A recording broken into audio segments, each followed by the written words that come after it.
Assalamualaikum warahmatullahi wabarakatuh dan selamat pagi adik-adik sekalian. Hari ini kita akan mempelajari mengenai padatan kristal dan padatan amorf.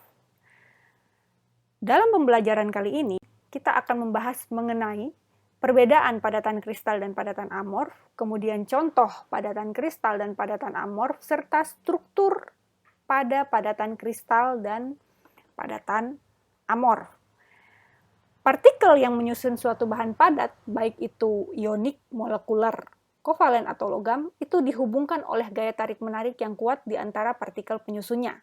Sehingga apabila kita ingin membahas mengenai padatan, kita harus mempertimbangkan posisi atom, molekul, atau ion penyusunnya, yang pada dasarnya tetap di dalam ruang. Jadi, partikel-partikel penyusunnya itu tidak mengalami pergerakan seperti pada cairan atau gas. Sehingga posisi-posisi atom ini terbagi menjadi dua.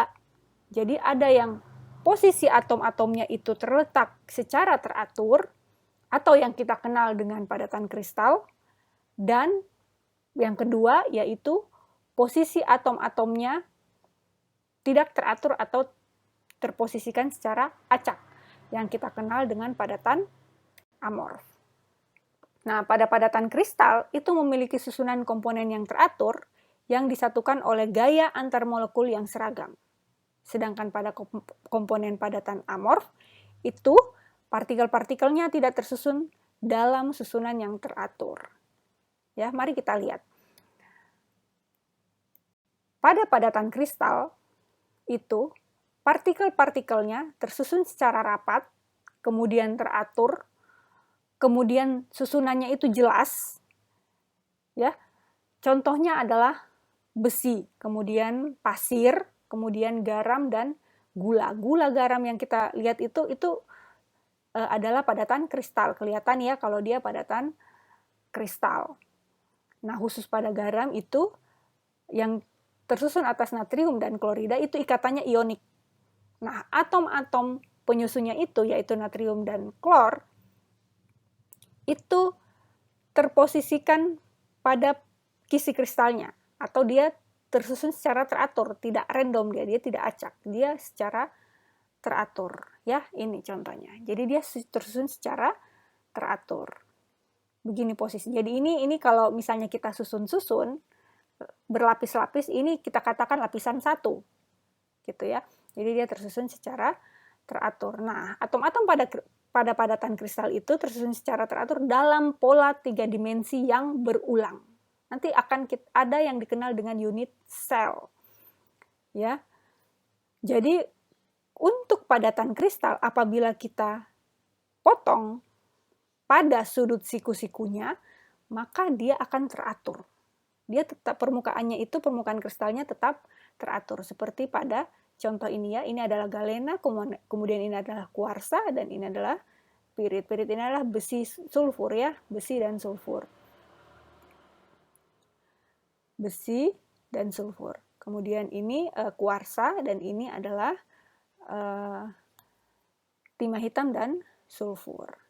Ya.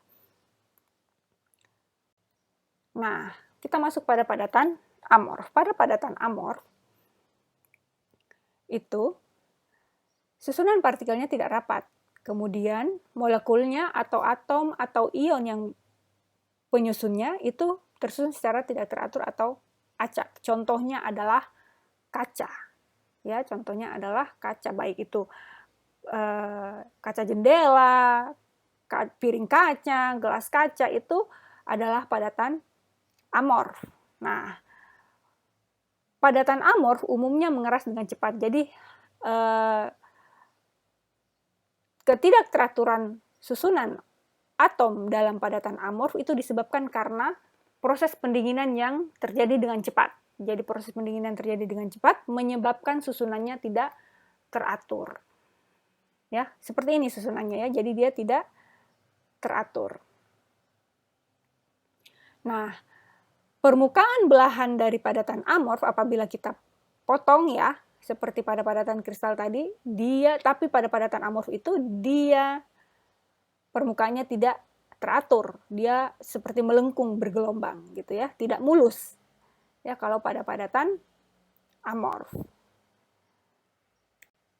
Nah, ini perbedaan jelas pada padatan kristal dan padatan amorf. Jadi kalau pada padatan kristal susunannya teratur seperti ini, kalau pada padatan amorf dia acak. Seperti ini ya. Kemudian saya kasih satu contoh sebelum menutup pertemuan kita hari ini. Pada padatan silika, SiO,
dua.